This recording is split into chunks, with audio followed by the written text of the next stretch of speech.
Aviso: se você é um fanático religioso, um crente e devoto seguidor de qualquer religião, este vídeo não é para você. O conteúdo que será mostrado aqui poderia mudar sua maneira de pensar. Então vocês já foram avisados. Vamos continuar. Existe um evangelho oculto sobre a infância de Jesus. Embora, se você é um seguidor deste canal, provavelmente já sabia disso. Mas o que estou prestes a revelar definitivamente não está na Bíblia, mas em um texto que a igreja excluiu do Sagrado Livro e cujo conteúdo é impactante. Eu sou o documentalista e isto é o abominável Evangelho de Jesus.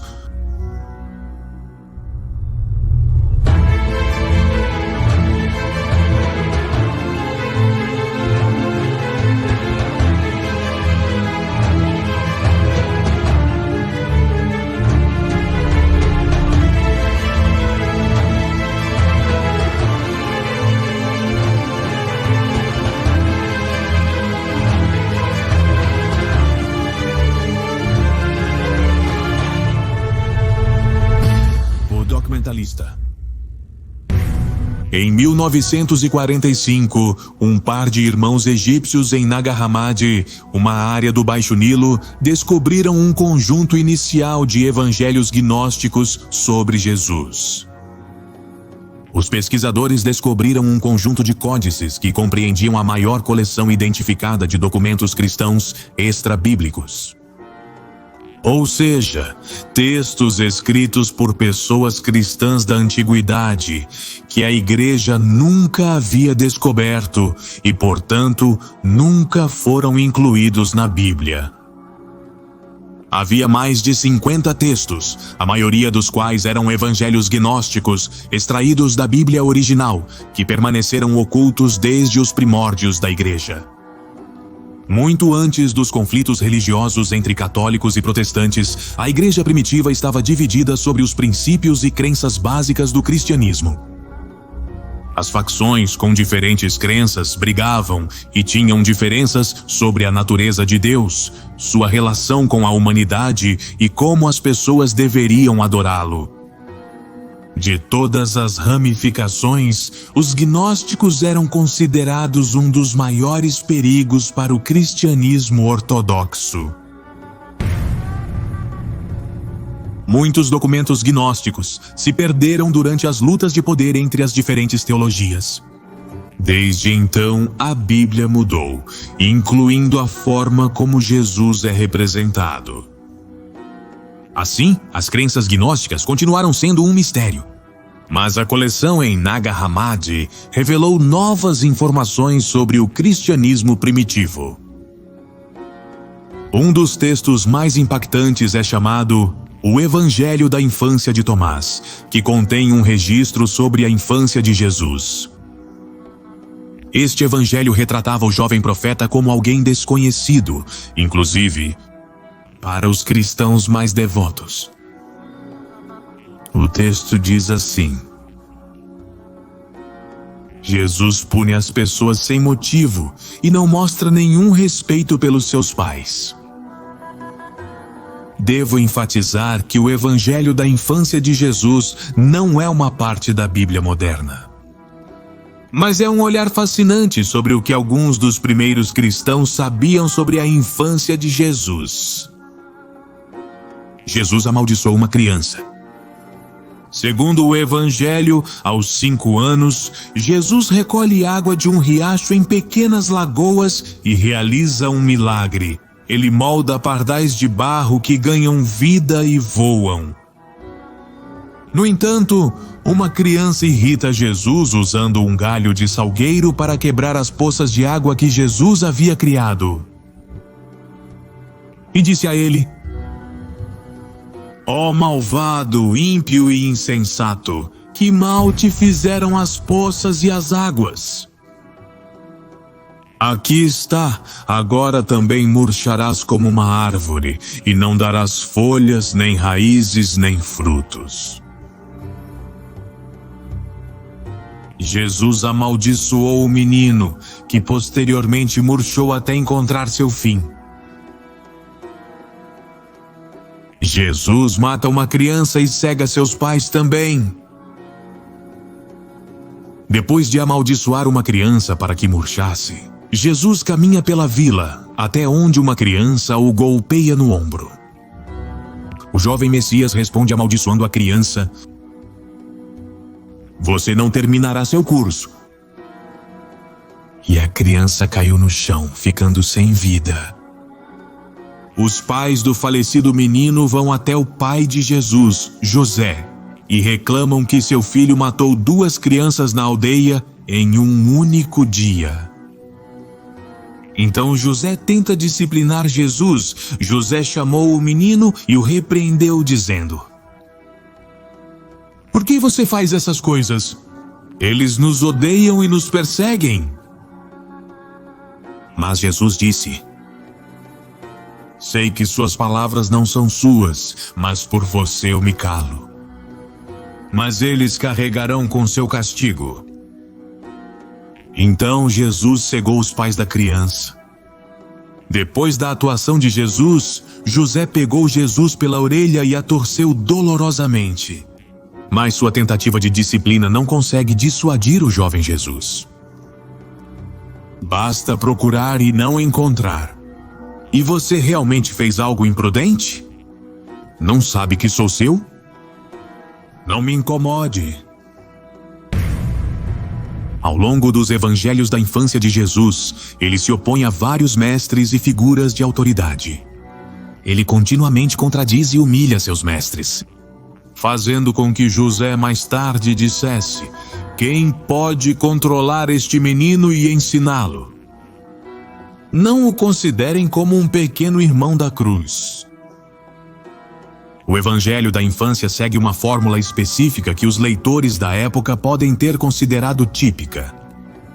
Há uma série de 3 milagres seguidos de uma lição.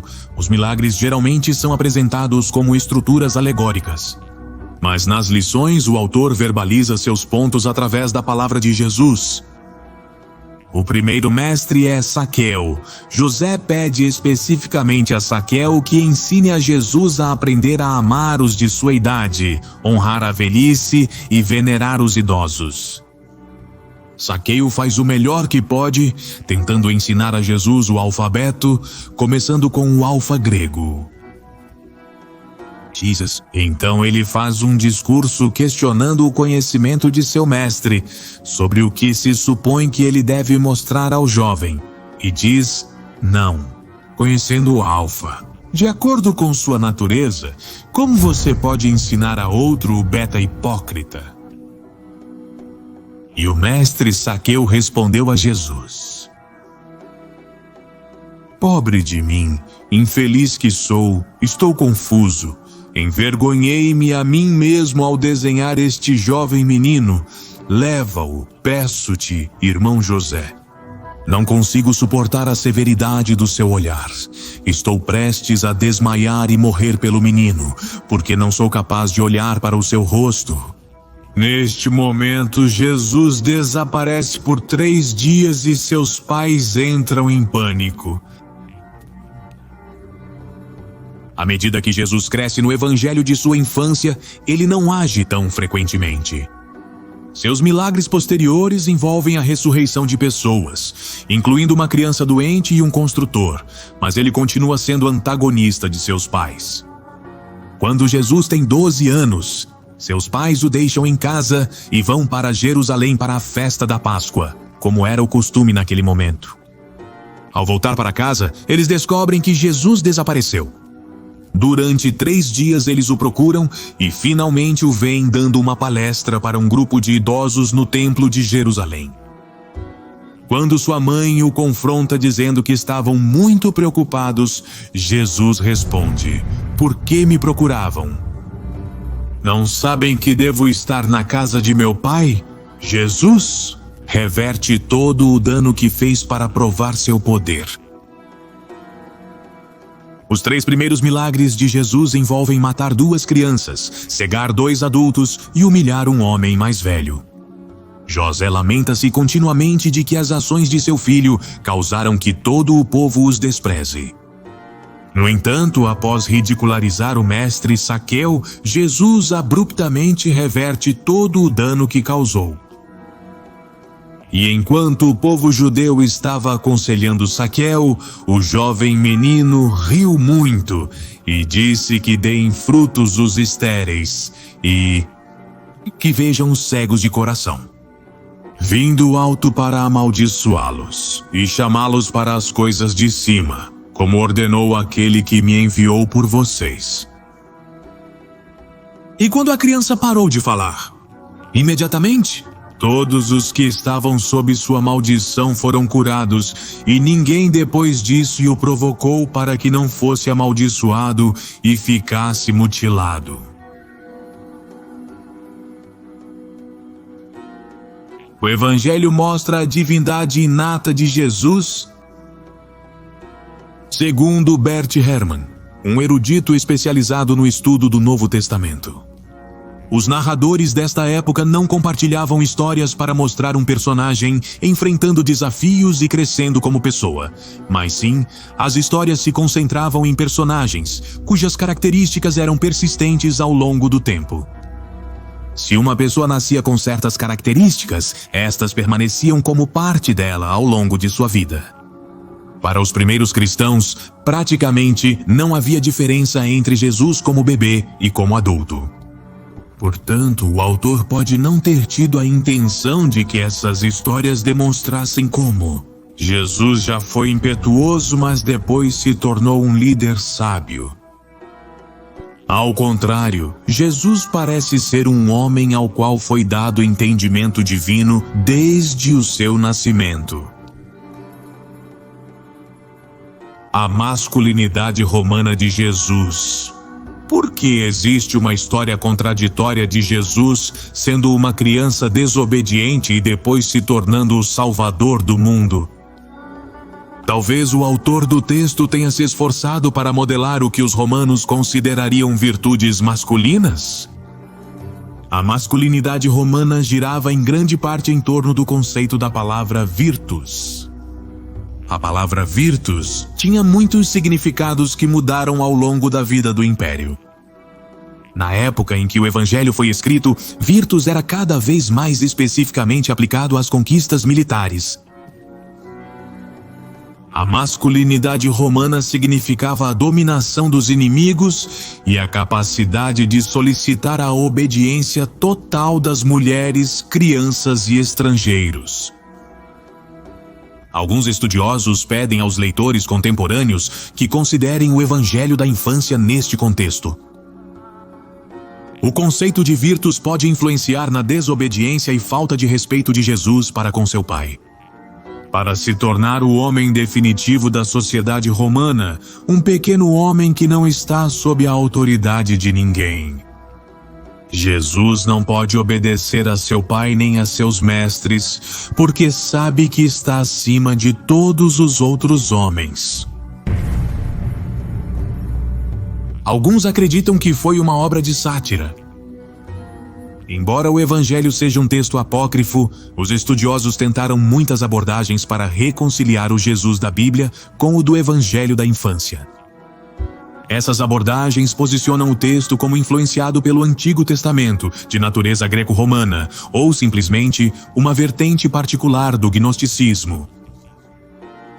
Isso soa muito coerente, já que no Antigo Testamento são sempre mostrados momentos em que Deus se comporta de maneira violenta contra a humanidade.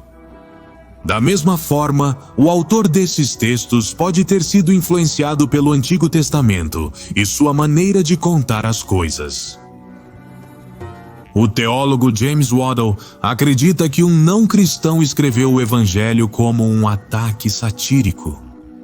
Ele aponta que o escritor do Evangelho da infância de Jesus parece saber ou se preocupar pouco com as tradições judaicas na época da vida de Jesus. E isso provavelmente indicaria um autor grego, ou um escritor judeu que ainda não se converteu ou foi influenciado pelo cristianismo. Muitos dos atos de Jesus são mencionados no Alcorão. Jesus é um grande profeta no Alcorão, aparecendo cerca de 35 vezes. Várias dessas aparições ecoam histórias de Jesus que se originam não apenas da Bíblia, mas também de textos gnósticos. Também, incluindo, é claro, os evangelhos da infância de Jesus.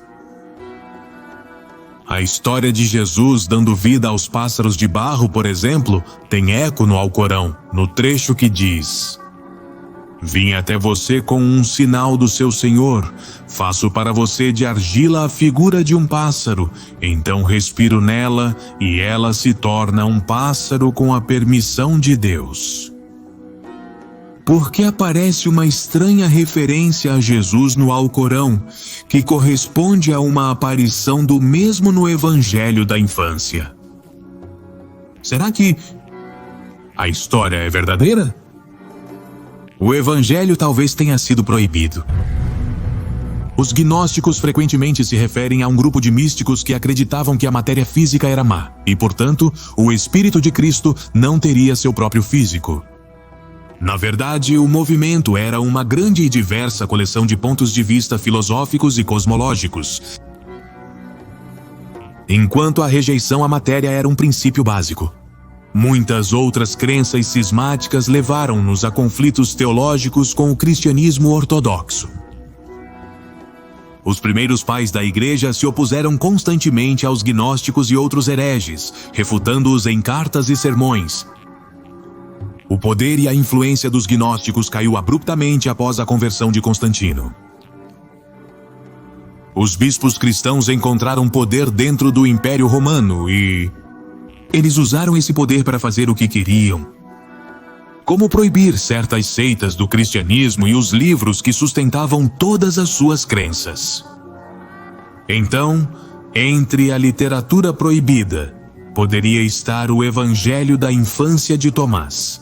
Também existem outros textos que descrevem a infância de Jesus. Embora todos os evangelhos canônicos incluam histórias da infância e da juventude de Jesus, nenhum é considerado um evangelho de pura infância.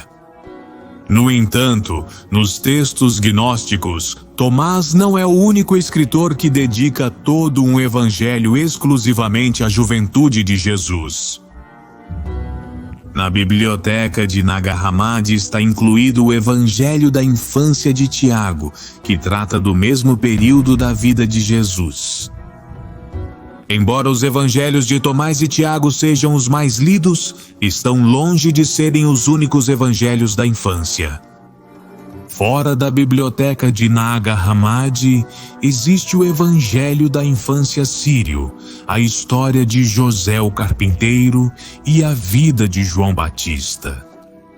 Quando o cristianismo se unificou com o Império Romano, os primeiros membros da Igreja consumiram qualquer literatura relacionada a Jesus, famintos por novos textos sobre seu Senhor. Como a maior parte do Novo Testamento, esses textos foram escritos pelo menos 100 anos após a morte de Jesus. Muitos deles foram tirados dos evangelhos canônicos. Tomás, em particular, parece estar preenchendo uma lacuna específica em Lucas. Naquela época, as pessoas não teriam entendido isso como um plágio ou uma usurpação, mas sim como uma contribuição tardia. Apenas ao longo de muitos séculos de debate e confusão, o Novo Testamento se tornou o texto que conhecemos hoje. Uma Bíblia modificada, um livro ao qual faltam textos, uma compilação à conveniência de poucos. As Sagradas Escrituras não estão completas. Mas, pouco a pouco, novas descobertas surgem em diferentes partes do mundo, para nos contar sobre essas lacunas, essas partes faltantes, que nos levarão pouco a pouco a conhecer de maneira mais completa a verdadeira Palavra de Deus. Eu sou El Documentalista e isso foi o abominável Evangelho de Jesus.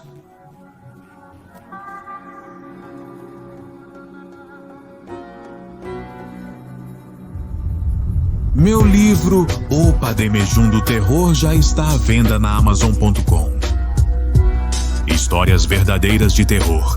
Casos reais que te deixarão pensando se realmente existe esse outro mundo, o dos espíritos, o dos fantasmas e dos demônios. O Pademejum do Terror fará com que suas noites nunca mais sejam as mesmas. Com ele, sua imaginação viajará por novos mundos e territórios inexplorados, cheios de mistério, terror e intriga. O Bademecum do Terror são experiências e casos que chegaram até mim por parte daqueles que foram surpreendidos pelo terror quando menos esperavam. Eu sou o Documentalista e isso é o Bademecum do Terror.